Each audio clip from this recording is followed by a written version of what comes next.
네, 정부의 역사 교과서 국정화 방침을 놓고 정치권이 극한 대립으로 치닫고 있습니다. 이 교과서 논란을 넘어서 이념 대결로 번지는 양상을 보이면서 여야 모두 여론을 자신의 편으로 끌어들이기 위해 노력하고 있는데요.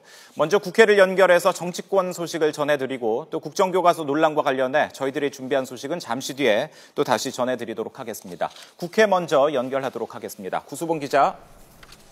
네, 국회입니다. 네, 지난주부터 이 교과서 논란 본격화되고 있는데 오늘 정부의 공식 발표를 앞두고 더욱 최고조에 달하는 그런 모습이군요.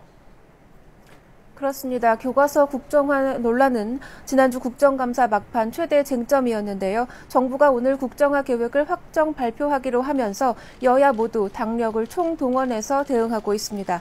먼저 새누리당은 역사교과서 국정화 방침의 당위성을 거듭 주장하고 있습니다. 김무성 대표는 많은 역사교과서들이 대한민국의 역사를 비하하고 북한의 역사는 미화하고 있다면서 이는 지필진의 편향성 때문이라고 지적했습니다. 그러면서 이제 역사를 공정하게 서술하고 긍정과 미래를 담는 서술 원칙하에 교과서가 만들어져야 한다고 강조했습니다. 새누리당은 이번 주에 역사교과서 오류 왜곡 사례집을 내고 관련 세미나와 공청회를 준비하는 등 유리한 여론 조성에도 힘쓴다는 방침입니다. 반면 새정치연합은 총력 저지 태세에 돌입하는 분위기입니다. 문재인 대표는 일제강점기 시기를 근대화로 미화하고 독재를 한국적 민주로 찬양하는 친일 독재 정권 맞춤형 교과서를 만들겠다는 시대착오적 발상이라고 지적했습니다. 그러면서 새누리당이 그렇게 자신 있다면 양당 대표와 원내대표가 나서 2대2 공개 토론을 벌이자고 제안하기도 했습니다. 새정치연합은 어제 지도부 회의를 잇따라 열어 국정조사를 제안하고 또 교과서 국정화를 결정하는 즉시 황우여 교육부 총리 해임 건의안을 제출하는 방안도 결정한 상태입니다. 또 시민사회단체와 연석회의를 구성해 공동 대응하고 당 차원의 국정화 반대 서명운동과 촛불 집회 등 대국민 여론전에도 적극 나선다는 방침입니다. 네, 이 교과서 문제는 앞서 저희들이 얘기해드렸던 것처럼 잠시 뒤에 또 보도를 해드리도록 하겠습니다.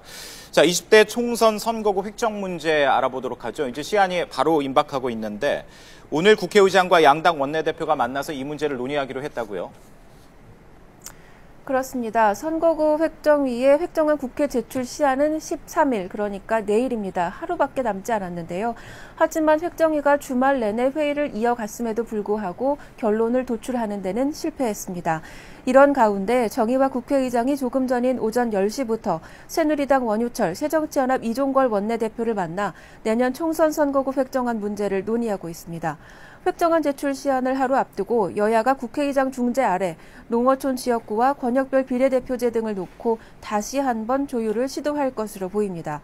또 이 자리에는 국회 정개특위 여야 간사들도 배석해 만약 법정 제출 시한 내에 획정안이 국회에 제출되지 못할 경우 국회 차원의 대응책도 논의할 것으로 보입니다. 지금까지 국회에서 YTN 구수본입니다.